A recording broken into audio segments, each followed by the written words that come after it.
Imagine करो तुम सालों तक मुंबई में स्ट्रगल करने के बाद फाइनली एक बॉलीवुड सुपरस्टार बन जाते हो। What does it mean to be a superstar? Of course, it's the greatest feeling in the world. You get love. You're receiving love. You're receiving love from people who you don't know. सालों की तुम्हारी मेहनत, studios में घंटों तक audition के लिए line में खड़े रहने के बाद यू फाइनली मेक इट। एक बार मैं बस अड्डे पे जाके खड़ा हुआ था तो वहाँ पे मैंने पोस्टर देखा है कि 36 सिक्योरिटी गार्ड चाहिए और ये इतनी इतनी तनख्वाह है उनकी। तो मैंने वहीं से पेन से नोट कर लिया और मैं पहुंचा उनके पास कि मैं जॉब करना चाहता हूँ, ये देख लीजिए आप। उन्होंने बोला 5,000 रुपये सिक्योरिटी के लगेंगे, सिक्योरिटी डिपॉजिट करनी पड़ेगी। मैंने ठीक है। मेरी जो मदर थी उनके वो जो थे ज्वेलरीज थी उसको गिरवी रख के 5,000 रुपये उनको दिए और वहाँ पे मैंने वॉचमैन का काम करना शुरू कर दिया। सुबह 10 बजे से लेकर शाम के 5 बजे तक ये काम करता था मैं, और 5 बजे के बाद मंडी हाउस में प्ले की रिहर्सल करता था। पर जिसे तुम अपनी सबसे बड़ी सक्सेस समझ रहे हो वो पॉइंट तुम्हारी डाउनफॉल की शुरुआत बन जाता है। तुम्हारी फिल्में फ्लॉप होने लगती हैं। मैंने तो 16, 20 फ्लॉप साथ में देखी। क्रिटिक्स, जर्नलिस्ट, ऑडियंस सब जगह से तुम्हारा सेल्फ क्रिटिसिज्म आता है। उसने रिव्यू में लिखा है वो लड़की ने,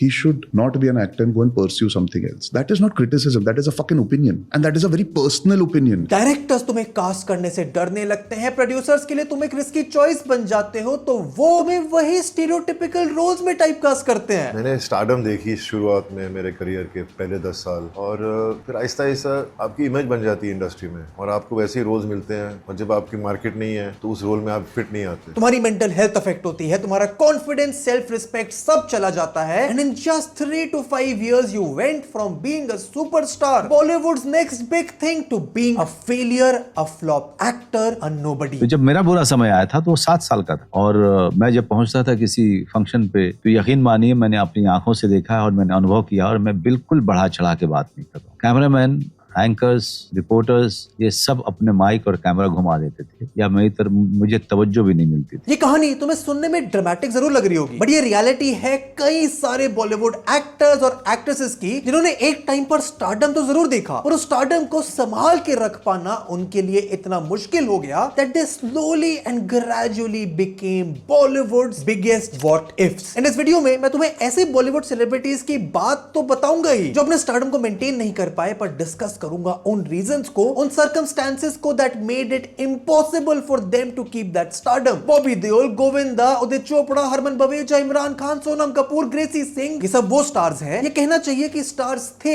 जिनका स्टारडम तुमने एक समय देखा होगा। मैंने खुद बचपन में इनकी इतनी फिल्में देखी हैं। गोविंदा की डेविड धवन के साथ नंबर 1 सीरीज, इमरान खान की दिल्ली बेली, एक में और एक तू, मेट्रो की बिजली का मंडोला जैसी फिल्में, ग्रेसी सिंह इन मुन्ना भाई MBBS, उदय चोपड़ा इन धूम एंड मोहब्बतें। हरमन बवेजा को तो एक टाइम पर नेक्स्ट ऋतिक रोशन तक कहा जा रहा था, पर हरमन बवेजा का डाउनफॉल तो फिर भी समझ आ सकता है, लेकिन ऋतिक रोशन ने भी पिछले 10 सालों में अपने पोटेंशियल के साथ कोई जस्टिस किया नहीं है, और अब उनका ऑब्सेशन एक्शन मूवीज के साथ उनकी एक्टिंग रेंज को भी लिमिट कर रहा है। पिछले 10 सालों में उन्होंने आइडियली जितनी मूवीज करनी चाहिए थी, इन माय ओपिनियन तो उसकी आधी भी नहीं करी है। तो कैसे ये स्टार्स अपनी रेलेवेंस, फिल्मों में रोल्स, अपना स्टारडम सब कुछ खो बैठे? क्या वो इनिशियल सक्सेस मिल जाने के बाद उनकी कंप्लेसेंसी और लेजीनेस थी, या ऑडियंस की एक्सपेक्टेशन का प्रेशर जो एक पब्लिक फिगर, एक सेलिब्रिटी होते हुए आइडियली तो उन्हें मैनेज करना आना चाहिए था? इस वीडियो में तुम्हें कुछ ऐसे नाम भी देखने को मिलेंगे जो शायद तुमने एक्सपेक्ट ही ना किए हो, और कुछ सेलिब्रिटीज के तो अपने डाउनफॉल में खुद की कोई गलती भी नहीं थी। एक इशू हो गया, चलो ठीक है, from being this lovable boy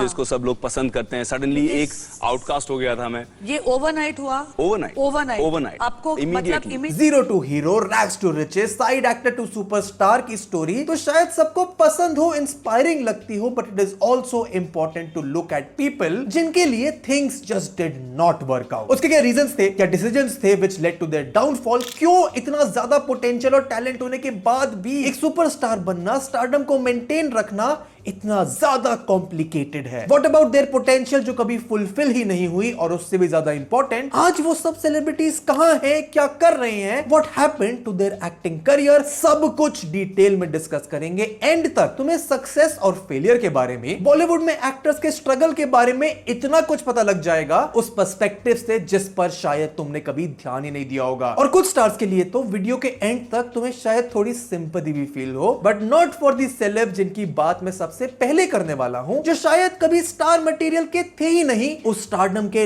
लायक थे ही नहीं जो उन्हें एक टाइम पर मिली थी। और इस बात का रियलाइजेशन शायद उन्हें खुद भी था, इसीलिए जो स्टारडम जो शायद उन्हें कभी मिलता ही नहीं, उन्होंने खुद उसे आर्टिफिशियली जनरेट कर लिया, मैन्युफैक्चर कर लिया, इवन इन द टाइम्स जब ना तो सोशल मीडिया था और ना ही पापराज़ी।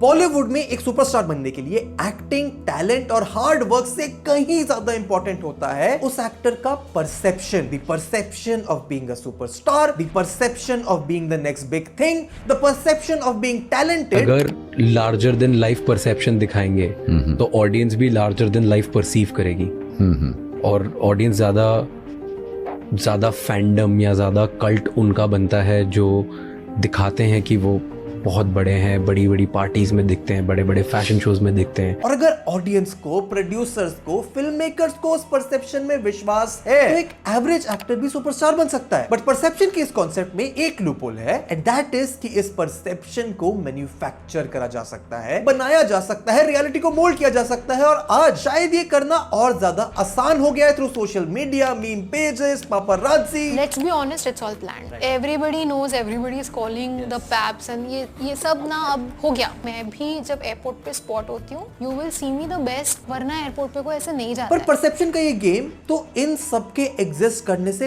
पहले से चल रहा है। इवन इन 2000s जब शायद ना तो ज्यादातर एक्टर्स की पर्सनल पीआर टीम्स होती थी, ना ही उन्हें खुद अपनी पब्लिक इमेज की बहुत ज्यादा चिंता होती थी। आपकी फेवरेट एक्ट्रेस कौन रही हैं?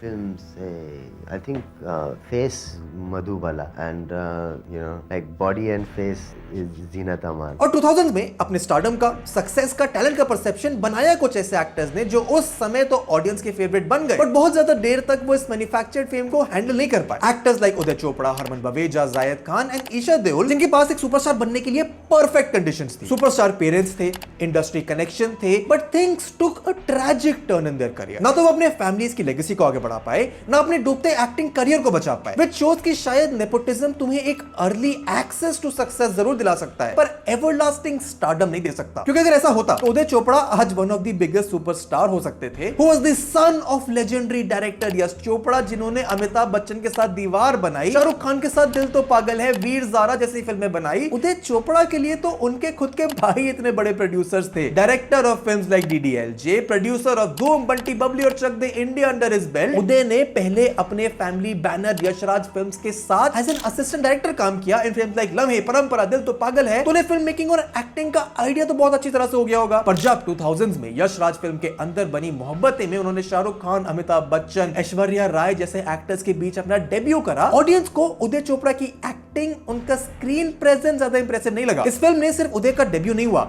इनफैक्ट फिल्म में 6 और एक्टर्स ने डेब्यू करा। शमिता शेट्टी, जुगल हंसराज, किम शर्मा और जिमी शेरगिल जैसे एक्टर्स का भी डेब्यू इसी फिल्म में हुआ था, एंड इसीलिए शायद उदय की एक्टिंग और ज्यादा एक्सपोज हो गई। क्योंकि अमंग द डेब्यूटेंट्स उदय की ऑडियंस को स्क्रीन प्रेजेंस कुछ ऑकवर्ड लगी, उनकी एक्टिंग मीडियोकर लगी, और लुक्स में भी Uday Chopra was not the most handsome of them all. पर यश चोपड़ा के बेटे होने का बेनिफिट उदय को इसके बाद भी मिलता रहा, क्योंकि मोहब्बतें के बाद उदय चोपड़ा ने बॉक्स ऑफिस पर लगातार कई फ्लॉप्स डिलीवर करी विद मीडियोकर एक्टिंग। जैसे 2002 में मेरे यार की शादी है, 2003 में सुपारी, 2004 में चरस, 2005 में नील एंड निकी। आई नो तुम में से मेजॉरिटी लोगों ने तो इन फिल्म का नाम तक नहीं सुना होगा, क्योंकि ये शायद पॉपुलर होने लायक फिल्में थी भी नहीं। पर throughout this period Yash Chopra लगातार कोशिश करते रहे उदय को as a leading romantic superstar launch करने की, जो मेरे अकॉर्डिंग एक इंपल्सिव और इमोशनल डिसीजन था और एक कैलकुलेटेड डिसीजन कम, क्योंकि उदय के पास ना तो रोमांटिक लीड जैसे लुक्स थे, ना स्क्रीन प्रेजेंस थी। शाहरुख, सलमान, ऋतिक रोशन जो काम एज अ रोमांटिक लीड कर रहे थे, उदय चोपड़ा उसके आसपास भी नहीं थे। और ये मेरा ओपिनियन नहीं है, बल्कि उनके बॉक्स ऑफिस नंबर्स का रिफ्लेक्शन है। नेटफ्लिक्स की रीसेंट डॉक्यूमेंट्री द रोमांटिक्स में उदय के भाई आदित्य चोपड़ा ने रिवील भी किया कि उदय को मेन स्ट्रीम सुपरस्टार बनाने की उनकी जिद शायद बैकफायर हो गई, क्योंकि उदय चोपड़ा कॉमेडी जॉनर में एक्शन फिल्म्स में साइड एक्टर के रोल करके शायद अपना एक्टिंग करियर एक्सटेंड कर सकते थे। बट यश राज फिल्म्स के एस्पिरेशंस ने और शायद कुछ हद तक उदय चोपड़ा के खुद के डिल्यूजन्स ने ही उनके एक्टिंग करियर को ज्यादा आगे बढ़ने नहीं दिया। हाँ, हम आज उनको उनके धूम के रोल्स के लिए याद करते हैं, बट उसके अलावा कुछ नहीं। And during the same period अपने बेटे को सुपरस्टार बनाने की सिमिलर कोशिश की डायरेक्टर हैरी बवेजा और उनकी प्रोड्यूसर वाइफ पम्मी बवेजा ने। 2008 में एक साइंस फिक्शन मूवी से डेब्यू करने वाले Harman Baweja was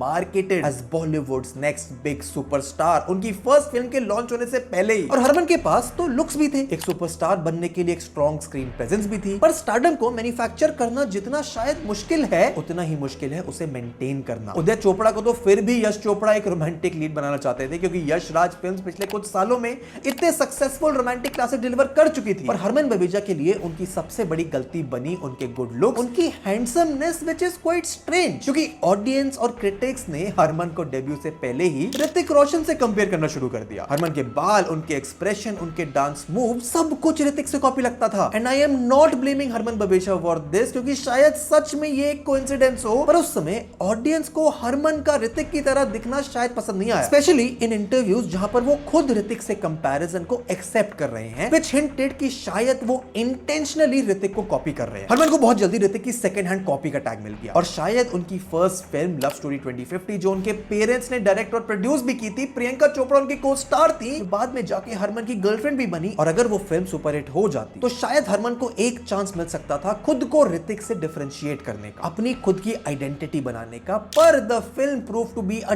disaster on the box office, वो भी इस हद तक कि फिल्म के रिलीज के बाद जब हरमन की पूरी फैमिली वेकेशन पर गई तो वो उनके लिए हॉलीडे कम और डिप्रेशन ज्यादा था। हरमन ने बाद में बताया कि कैसे उस वेकेशन पर उनकी पूरी फैमिली बस यही सोच रही थी कि व्हाट एक्चुअली वेंट रॉन्ग, और जहां हरमन का करियर का टेक ऑफ ही नहीं हो पाया, जायद Khan was one such actor, एक नेपो किड जो 2004 में नेशनल क्रश तक बन गए थे, रातों रात मानो सुपरस्टार बन गए थे विद हिज रोल इन मैं हूं ना, जहां वो शाहरुख खान के छोटे भाई का रोल प्ले करते हैं। हाँ, veteran actor producer Sanjay Khan का बेटा होने का बेनिफिट उन्होंने इंडस्ट्री में जरूर मिला होगा, पर जायद खान के पास वो सब कुछ था जो एक मेन स्ट्रीम सुपरस्टार बनने के लिए चाहिए। अच्छी हाइट, अच्छी लुक, स्क्रीन प्रेजेंस, एक ब्लॉकबस्टर फिल्म। जायद खान का पोटेंशियल देखकर सबको लगा कि बॉलीवुड को अपना नेक्स्ट स्टार मिल गया है, पर मैं हूं ना के बाद जब Zayed Khan as a standalone hero काम करना शुरू किए तो उनकी पोटेंशियल, उनका मैन्युफैक्चर स्टारडम थोड़ा एक्सपोज हो गया। 2005 में जायद खान ने 3 फिल्में करी, जिसमें से सिर्फ एक फिल्म ने ठीक ठाक बिजनेस किया। 2006 और 2007 में तो जायद की सारी फिल्में बॉक्स ऑफिस पर फ्लॉप साबित हुई, और उसके बाद डेस्परेशन में आकर शायद जायद ने कॉमेडी, थ्रिलर, रोमांस सब ट्राई किया, but nothing seem to work. और जायद का करियर ट्रैजेक्टरी ही फॉलो की उदय चोपड़ा ने भी। जायद को तो 2004 में स्टारडम मैं हूं ना से मिला, उसी साल उदय को वही स्टारडम मिला धूम के साथ। अली का कैरेक्टर लोगों को पसंद भी आया, क्रिटिकली अक्लेम्ड भी था, and Uday Chopra should have learned some lessons from it, क्योंकि एज अ साइड एक्टर वो शायद ज्यादा सक्सेसफुल हो सकते, पर एक मेन स्ट्रीम रोमांटिक लीड बनने की कोशिश में Uday Chopra just became a forgotten memory. और एक नेपो किड होने के जितने फायदे हैं उतने नुकसान भी हैं, क्योंकि एक आउटसाइडर के फेलियर शायद उतने ज्यादा हाईलाइट ना हो, पर ऑडियंस के लिए एक नेपोटिज्म प्रोडक्ट का फेल होना किसी एंटरटेनमेंट से कम नहीं है। उदय को बहुत जल्दी ऑडियंस ने एक्सेप्ट करना बंद कर दिया। हरमन बवेजा पर तो ऋतिक जैसा दिखने के लिए प्लास्टिक सर्जरी कराने तक के एलिगेशंस लगे, जो उन्हें और उनके डैड हैरी को मीडिया इंटरव्यूज में क्लैरिफाई तक करने पड़े। हरमन ने 2009 में विक्ट्री और व्हाट्स योर राशि जैसी फिल्म की, which again prove to be disaster. 2014 में डिश किया हूं, 2015 में इट्स माय लाइफ के साथ कमबैक करने की भी कोशिश की, पर ऋतिक से अपने कंपैरिजन पर मिले क्रिटिसिज्म को हरमन बवेजा कभी सक्सेसफुली ओवरकम ही नहीं कर पाए। आज भले ही उदय चोपड़ा, हरमन बवेजा और जायद खान अपने फेलियर्स और एक्टिंग करियर से मूव ऑन कर गए हो, वो लाइफ में बहुत सक्सेसफुल हो, जिसकी बात मैं आगे करूंगा, पर अपने मैन्युफैक्चर्ड स्टारडम को तो वो कभी मेंटेन नहीं कर पाए, despite having the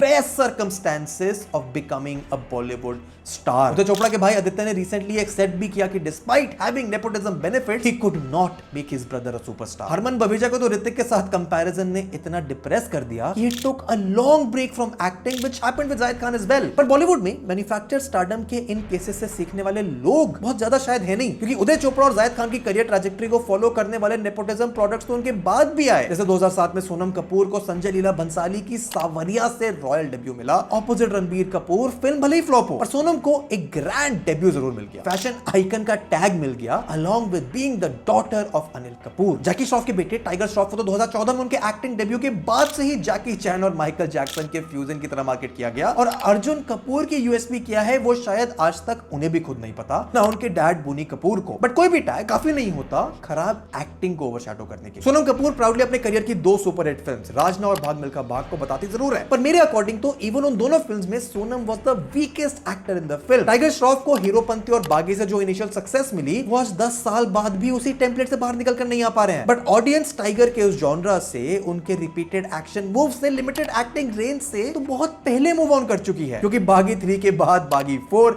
Heropanti 2, Munna Michael, Ganpat, इन सारी फिल्म्स में टाइगर की एक्टिंग रेंज और उनके कैरेक्टर को डिफरेंशिएट कर पाना नामुमकिन है। और अर्जुन कपूर को तो एज एन एक्टर शायद ऑडियंस ने कभी एक्सेप्ट ही नहीं किया, क्योंकि जहां पहले उनके वेट को लेकर ट्रोलिंग होती थी, अब तो वो सोशल मीडिया के लिए एक मीम बनकर रह गए हैं। और टाइगर श्रॉफ भी आज थोड़े रेलेवेंट इसीलिए हैं क्योंकि he never played the victim card. उन्होंने अपने फेलियर्स को ओपनली एक्सेप्ट तो किया है। There are phases, I will be honest with you, फिलहाल तो मेरी फट रही है क्योंकि मैं बैक टू बैक 2 डब्बे मार दिया, तो I am right now in a phase where I am very much on edge, little antsy. But the way Sonam and Arjun tried to cover their failures, it was a disaster in PR management. Fact ये है कि लोग चाहते थे मैं fail हो जाऊं, and by लोग I mean the people are slightly critical and slightly clickbaity. It took me 5 years to get my first film. But then you got it with Sanjay Leela Bhansali. Because I auditioned my ass off. अपने fake struggles को glorify करके sympathy देने वाली audience अब शायद exist करती ही नहीं है, क्योंकि ऐसी स्टेटमेंट्स के बाद रेडिट पर, ट्विटर पर, इवन यूट्यूब पर ऑडियंस का पॉजिटिव रिएक्शन मिलना बहुत मुश्किल था। सोनम कपूर की लास्ट फिल्म 2 साल पहले आई थी, which again proved to be a big failure, और अर्जुन कपूर जिस तरह से अपने ट्रोलिंग से अफेक्टेड है, उनके लिए एक स्ट्रॉन्ग कमबैक की पॉसिबिलिटी बहुत ज्यादा है नहीं। हाँ, टाइगर श्रॉफ अब भी अपनी फिल्म चॉइसेस बेटर करके अपना करियर रिवाइव कर सकते हैं, बट इन तीनों नेपो किड्स को जो स्टारडम बाय डिफॉल्ट मिला था विदाउट इवन प्रूविंग देमसेल्फ, वो आज एग्जिस्ट करता नहीं है। विच शोज कि बॉलीवुड में कनेक्शंस होना, एक सुपरस्टार फैमिली से आना तुम्हें इनिशियल अपॉर्चुनिटी जरूर दिला सकता है, but it can also make you the biggest target for trolls. और ये जब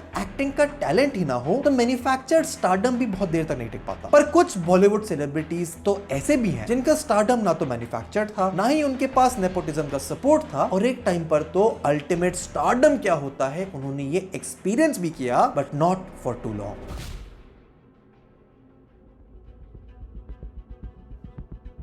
बॉलीवुड में सुपरस्टार्स तो बहुत आए हैं। 80s में अमिताभ बच्चन, 60s में राज कपूर, 2000 में शाहरुख खान, सलमान खान, आमिर खान, ऋतिक रोशन, सब ने किसी ना किसी लेवल का स्टारडम देखा है। पर बॉलीवुड को अपना पहला रियल सुपरस्टार 1970s में मिला था in the form of Rajesh Khanna. 3 साल में लगातार 17 सुपरहिट फिल्म देने के बाद राजेश खन्ना का स्टारडम जिस मुकाम पर था, वो ना तो उनसे पहले आए राज कपूर और देवानंद ने देखा, और ना उनके बाद आए अमिताभ बच्चन, शाहरुख, सलमान खान ने देखा है। लड़कियां उनकी कार की धूल से अपनी मांग भर लेती थी, उनकी फोटो से शादी कर लेती थी। ये लड़कियां अपने खून से उसको खत लिखती थी। लड़कियां ऐसा भी खत लिखती थी कि भाई मैंने तुम्हारे साथ शादी कर ली है, तुम्हारे फोटोग्राफ्स के साथ। फिल्म की कास्टिंग से लेकर क्लाइमैक्स तक सब कुछ राजेश खन्ना डिसाइड करते थे। ऊपर आका, नीचे काका और बाकी सबकी माँ का। और शायद इस पॉइंट के बाद राजेश खन्ना बॉलीवुड के सबसे इलस्ट्रियर करियर को अचीव कर सकते थे, पर अनफॉर्चुनेटली उनको एक्सपीरियंस करना पड़ा एक sad and unfortunate decline. Rajesh Khanna अपनी जिंदगी के आखिरी 10 सालों में एक तरह से कंगाल हो गए थे। यही नहीं,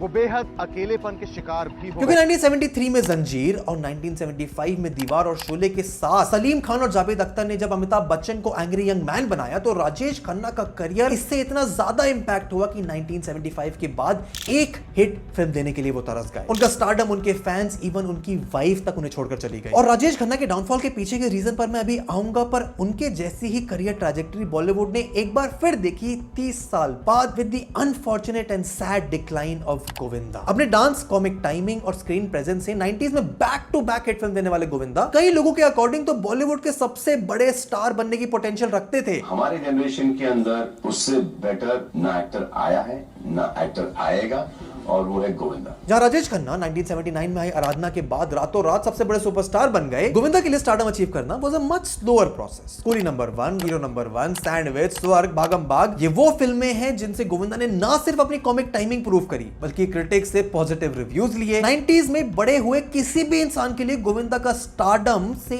अनटच्ड रहना शायद पॉसिबल ही नहीं था। गोविंदा ने बहुत अच्छा काम किया अपने टाइम पे, best artist, best singer. Govinda के सब फैन हैं, शाहरुख खान, सलमान खान, ये गोविंदा के फैन। पर स्टारडम को मेंटेन करने के लिए सबसे जरूरी होता है उस स्टारडम की, अपनी आर्ट की और अपने फैंस की रिस्पेक्ट करना, उसकी वैल्यू करना, जो ना तो राजेश खन्ना ने करी और ना ही गोविंदा ने, and which became the core reason of their downfall. Rajesh Khanna और गोविंदा दोनों ही फेमस थे सेट पर लेट आने के। कहा जाता है कि वो कभी सेट पे नहीं आते थे टाइम पे, देर करते थे और बाकी एक्टर्स को वेट करना पड़ता था 5, 6, 7 घंटे कभी कभी सेट कैंसिल भी हो जाता था। हीरो नंबर 1 की शूट के लिए गोविंदा ने पूरी कास्ट को 3 दिन तक स्विट्जरलैंड में वेट कराया था। बड़े मियां छोटे मियां की शूटिंग पर हर रोज अमिताभ बच्चन उन्हें पिक करने जाते थे ताकि वो फिल्म सेट पर टाइम पर आए। और सेट पर लेट आना इकलौता रीजन नहीं था राजेश खन्ना और गोविंदा के डाउनफॉल का। इन माय ओपिनियन उनके डाउनफॉल का सबसे बड़ा रीजन था अपने स्टारडम को सीरियसली ना लेना, उसे फॉर ग्रांटेड लेना, क्योंकि जब उनकी फिल्में बॉक्स ऑफिस पर फ्लॉप होने लगी ना तो राजेश खन्ना मानने को तैयार थे कि अब शायद उनका स्टारडम फेड हो रहा है, और ना ही गोविंदा। राजेश खन्ना तो अमिताभ बच्चन के राइज से इतने ज्यादा इंपैक्टेड थे कि वो अल्कोहलिक बन गए। एक बार तो उनकी वाइफ डिंपल कपाड़िया ने उन्हें रोते हुए तक देखा। और गोविंदा के डायरेक्टर्स के अकॉर्डिंग वो सक्सेस के साथ साथ और ज्यादा सुपरस्टिशियस होने लग गए थे, which did not go well with the entire cast and crew of the film. और गोविंदा तो आज तक अपने 90s के कैरेक्टर्स शायद बाहर ही नहीं निकल पाए हैं जो खुद उनकी वाइफ एक्सेप्ट करती हैं। मैं बोलती हूँ चिची अभी 90s का वक्त खत्म हो गया। इट्स 2025। आज तुम देखो नेटफ्लिक्स OTT क्या चल रहा है। अब वो वाह प्रोडक्शन में रह गए तो मुझे गुस्सा आता है यही बात से। I told him change your circle. किसी भी एक्टर के लिए अपनी एज, ऑडियंस की प्रेफरेंसेस और बॉक्स ऑफिस सक्सेस के अकॉर्डिंग खुद को मोल्ड कर पाना, सिचुएशन के अकॉर्डिंग अडेप्ट कर पाना ही शायद सबसे इंपॉर्टेंट चीज होती है, जिसकी वजह से राजेश खन्ना और गोविंदा ही नहीं, इवन नाना पाटेकर जैसे एक्टर्स को भी कई फिल्में खोनी पड़ी। और सिचुएशंस के अकॉर्डिंग अडेप्ट कैसे करना है ये अमिताभ बच्चन और अनिल कपूर जैसे एक्टर्स ने पूरे बॉलीवुड को करके दिखाया है। पर राजेश खन्ना और गोविंदा अपने स्टारडम में इतने ज्यादा लॉस थे कि वो अपने ट्रू पोटेंशियल को कभी अचीव ही नहीं कर पाए। नाना पाटेकर ने अपने शॉर्ट टेम्पर की वजह से कहीं प्रोड्यूसर से लड़ाई कर दी। 90s के बाद उन्हें मेन लीड वाले रोल्स मिलना ही बंद हो गए, और जो करियर थोड़ी सी गाइडेंस, कुछ बेटर डिसीजन से लेजेंडरी बन सकते थे वो कभी बन ही नहीं पाए। हाँ, आई नो तुम कहोगे कि राजेश खन्ना और गोविंदा के करियर ऑलरेडी लेजेंडरी है, उन्हें और कुछ प्रूव करने की जरूरत ही नहीं है, but that is exactly my point about that. For someone जिसका करियर इतना ज्यादा लेजेंडरी था, जिसके पास इतना रॉ टैलेंट था, इनसेन लेवल का स्टारडम था, ना तो राजेश खन्ना ने उसके साथ जस्टिस किया और ना ही गोविंदा ने। और अपने पोटेंशियल के साथ जस्टिस ना करने वाले 90s के एक्टर्स की लिस्ट में नाम तो धर्मेंद्र के दोनों बेटे सनी और बॉबी देओल का भी आएगा। नाम तो विनोद खन्ना के बेटे अक्षय खन्ना का भी आना चाहिए, जिसके ऊपर तो मैं ऑलरेडी पूरी वीडियो बना चुका हूं। इस वीडियो के बाद तुम उसे जाकर देख सकते हो। पर एक नाम जो इस लिस्ट में मेरे अकॉर्डिंग फीचर जरूर होना चाहिए, but you might not have heard of him, is Kumar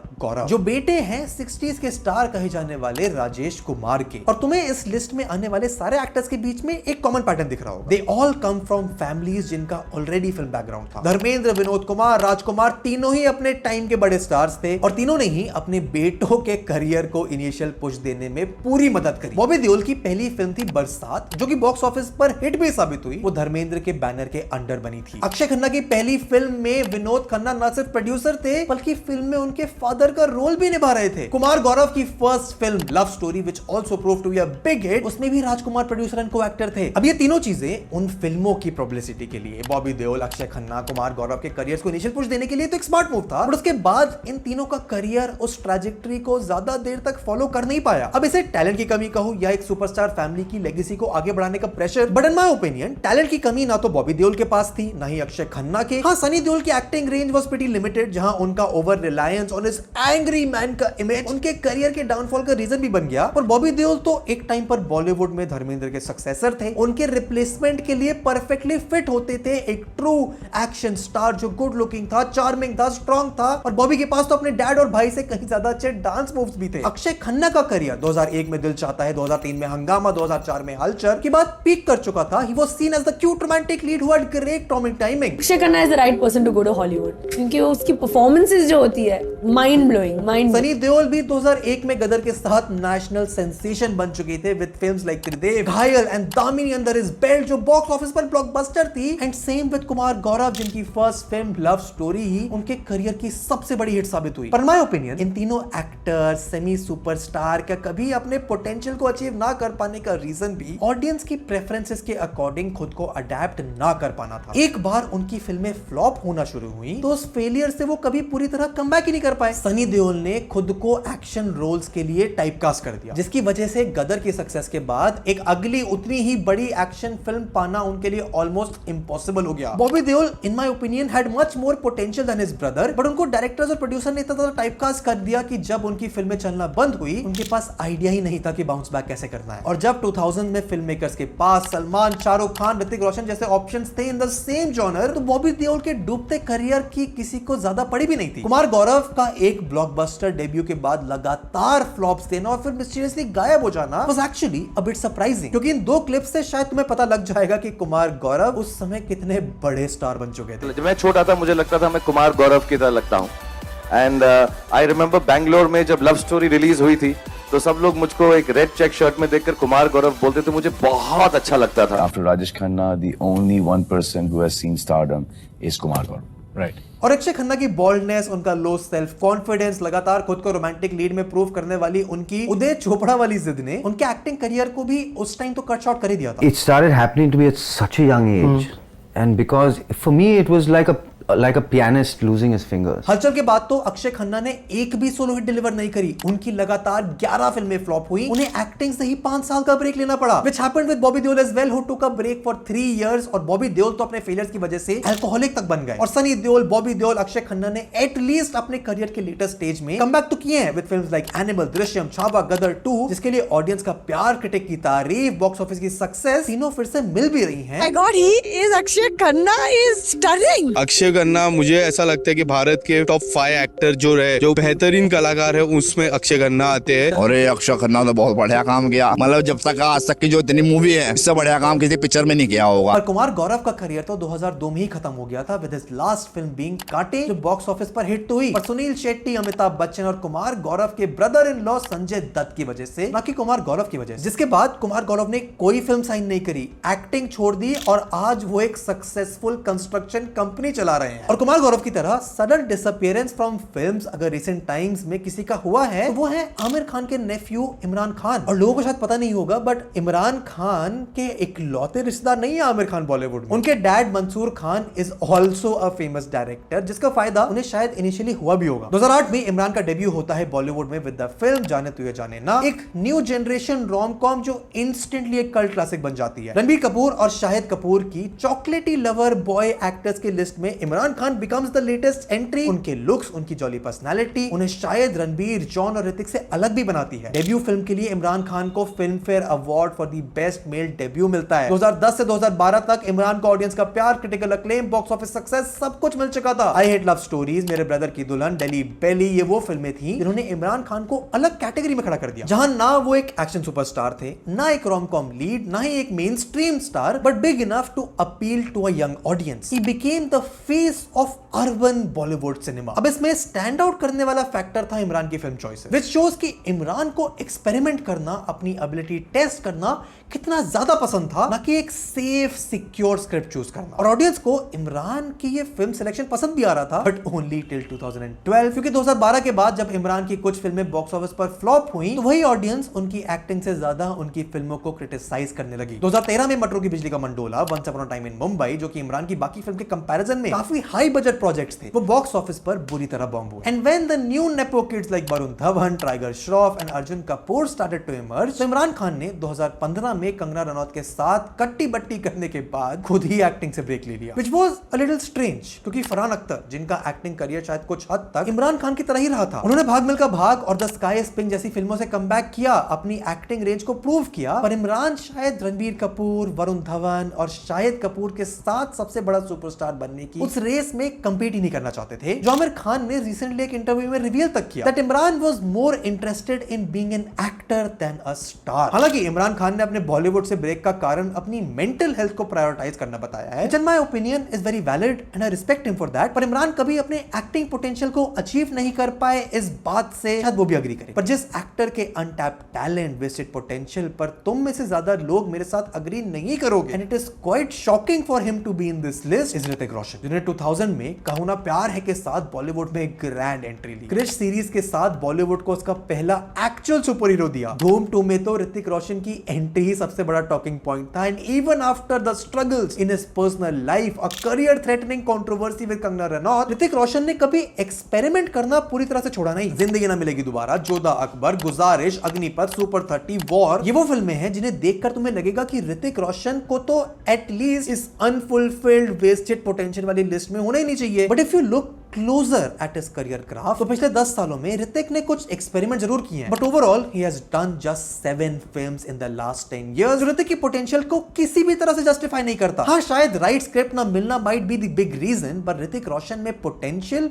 acting range और टैलेंट इतना ज्यादा है, even after blockbusters like super 30, war, bang bang, it appears कि Hrithik Roshan never truly arrived, especially in the last 10 years. और पास कुछ सालों में ऋतिक का एक्शन मूवीज से ऑब्सेशन भी कुछ हद तक उनकी एक्टिंग रेंज को लिमिट कर रहा है। अब वॉर 2 के नेगेटिव रिव्यूज के बाद ऋतिक की फिल्म चॉइसेस देखना भी इंटरेस्टिंग होगा, but in my opinion Hrithik Roshan could have made a bigger impact in the last 10 years, much like Sonakshi Sinha, जिनके पास बाकी नेपो किड्स से ज्यादा एक्टिंग टैलेंट है, वाइडर एक्टिंग रेंज है, बेटर स्क्रीन प्रेजेंस है। पर 2010 में दबंग के बाद सोनाक्षी ने अकीरा और इत्तेफाक के अलावा कोई इंपैक्टफुल परफॉर्मेंस नहीं दी है, क्योंकि अपने करियर की फर्स्ट हाफ में तो पहले वो अपने वेट पर हो रही क्रिटिसिज्म से लड़ती रही, and finally when she lost weight, तब भी अपनी फिल्म में सोनाक्षी का कुछ मेजर कंट्रीब्यूशन नहीं होता था। एंड इट्स हाई टाइम कि सोनाक्षी सिन्हा खुद को as an actor underestimate करना कम करे, वरना शायद उन्हें अब तक भी इतने चांसेस बॉलीवुड में मिलते नहीं अगर वो एक सुपरस्टार फैमिली से नहीं आती। And in my opinion she could have become the next Gracy Singh, जो मुन्ना भाई एमबीबीएस में संजय दत्त के ऑपोजिट। सबको याद तो है, पर उसके बाद ग्रेसी सिंह कहां डिसअपीयर हो गई, इसका आइडिया किसी को नहीं है। And I hope Sonakshi also does not want कि उनकी एक्टिंग लेगेसी में सिर्फ दबंग में सलमान खान के ऑपोजिट होने वाली एक्ट्रेस के नाम तक लिमिटेड रह जाए। और सनी देओल, बॉबी देओल, अक्षय खन्ना, गोविंदा, सोनाक्षी सिन्हा जैसे एक्टर्स के पास शायद अब भी कमबैक का चांस हो, अपनी वेस्टेड पोटेंशियल को पूरा करने की अपॉर्चुनिटी हो। But what about the actors जिनके हाथ में सक्सेस आई तो बट वो उसको हैंडल नहीं कर पाए। अब इसमें उनकी खुद की गलती कितनी है ये डिबेट शायद अलग है, उसकी बात मैं भी करूंगा, but it's sad to see the stars fumble their success, जो शायद सच में उसे डिजर्व करते थे।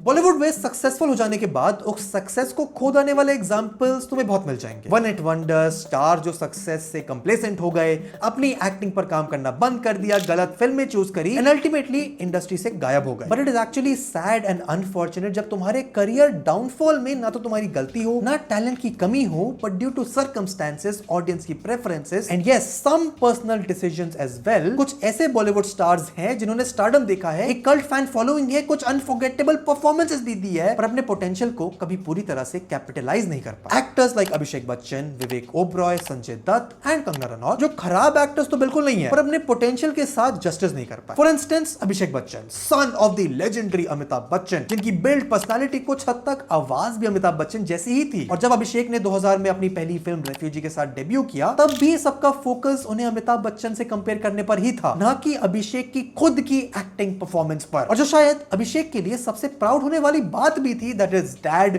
Was the biggest most legendary superstar of Bollywood. पहले कुछ फिल्में फ्लॉप होने के बाद वही चीज अभिषेक के लिए सबसे बड़ी प्रॉब्लम बन गई, क्योंकि इनका कंपैरिजन कभी उनकी पास्ट परफॉर्मेंस या उनके कंटेम्परेरी एक्टर्स से तो हुआ ही नहीं। कंपैरिजन हुआ तो डायरेक्ट अमिताभ बच्चन से, which in my opinion and a lot of you will agree is unfair to Abhishek, क्योंकि सुपरस्टार का बेटा होना ये इंश्योर नहीं कर सकता कि उनका टैलेंट भी तुम्हारे अंदर हो। पर अमिताभ की लेगेसी का वेट अभिषेक पर हर फिल्म के साथ और भारी हो गया। मिड 2000 में युवा, धूम, बंटी और बबली और गुरु से अभिषेक की बॉक्स ऑफिस सक्सेस और क्रिटिक का अप्रूवल दोनों मिला, पर ऑडियंस तो तब भी उन्हें अमिताभ बच्चन से कंपेयर कर रही थी, which did not prove to be well for his career, क्योंकि अभिषेक के पास एक सोलो मेल लीड वाले एक्कोलेड्स, वो टैलेंट, वो स्क्रीन प्रेजेंस कभी थी नहीं, व्हिच इज कंप्लीटली फाइन। पर मल्टी स्टारर फिल्म्स में अच्छी परफॉर्मेंस के बाद भी अमिताभ से कंपैरिजन ने अभिषेक को बार-बार सोलो फिल्म्स ट्राई करने के लिए फोर्स कर दिया, which proved to be a disaster for his career. और अभिषेक बच्चन का अपने फादर की लेगेसी के प्रेशर के अंडर क्रम्बल कर जाना, उसको जस्टिफाई करके अपने करियर को उस लेवल पर ना ले जा पाना समझ आता है। पर विवेक ओबरॉय तो शायद आज तक अपने करियर के डिक्लाइन को जस्टिफाई नहीं कर पाएंगे, क्योंकि जो करियर ट्रैजेक्टरी विवेक ओबरॉय की 2003 तक चल रही थी, वो तो सिर्फ उनके सुपरस्टारडम की तरफ ही पॉइंट करती थी। कंपनी के साथ एक successful Bollywood debut, next big star का tag, Aishwarya Rai as a girlfriend, Vivek Oberoi को अपने डेब्यू के 2 साल के अंदर जो कुछ मिल चुका था,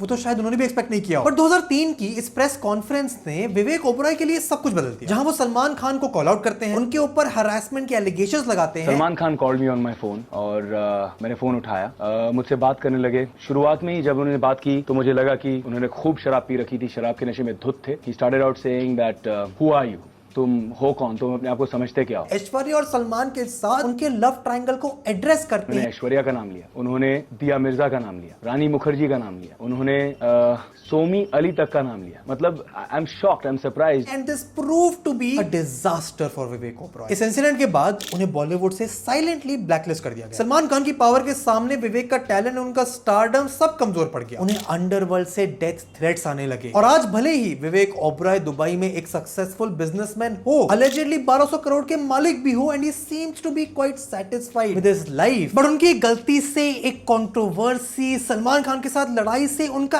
एक्टिंग करियर तो कट शॉर्ट हो ही गया, which happened to Sanjay Dutt as well, क्योंकि जो 5 साल संजय दत्त ने जेल में बिताए, खुद को इनोसेंट प्रूव करने में लगा दिए, उसमें शायद वो कई सुपरहिट फिल्में डिलीवर कर सकते थे। और अंडरवर्ल्ड कनेक्शंस की वजह से करियर डाउनफॉल तो मंदाकिनी ने भी एक्सपीरियंस किया है, क्योंकि she was a successful actress of the 80s, पर उन्हें भी बॉलीवुड डायरेक्टर्स ने साइलेंटली बॉयकॉट कर दिया जब 90s में अंडरवर्ल्ड डॉन दाऊद इब्राहिम के साथ उनकी एक फोटो सामने आई। All the celebrities should have had an extended career, but success पाना और उसको मेंटेन करना दो अलग चीजें होती हैं, जिसका शायद प्रेशर हर एक्टर मैनेज नहीं कर पाता। पर अल्टीमेटली लॉस होता है उनके एक्टिंग करियर को, जो शायद एक लेजेंडरी एक्टर बन सकते थे, बट ना तो कभी वो अपनी पोटेंशियल को पूरी तरह से यूटिलाइज कर पाए, ना ही अपने करियर को एक्सटेंड कर पाए। हाँ, एक्टिंग में भले ही एक्सेल ना किया हो, but actors like Vivek Oberoi, Kumar Gaurav, Uday Chopra और जायद खान ने एक्टिंग से अलग अपनी आइडेंटिटी बना ली है व्हेन दे रियलाइज कि शायद एक्टिंग उन्हें बहुत ज्यादा चांसेस देगी नहीं। उदय चोपड़ा के पास तो यशराज फिल्म्स का बैकअप हमेशा से था। वो आज यूएस में यशराज एंटरटेनमेंट के हॉलीवुड डिवीजन को संभाल रहे हैं, with his brother Aditya Chopra running the Bollywood division. Kumar Gaurav एक सक्सेसफुल कंस्ट्रक्शन कंपनी रन कर रहे हैं, मच लाइक विवेक ओबरॉय, जिनकी नेट वर्थ 1200 करोड़ रुपए तक पहुंच गई है। और जायद खान ने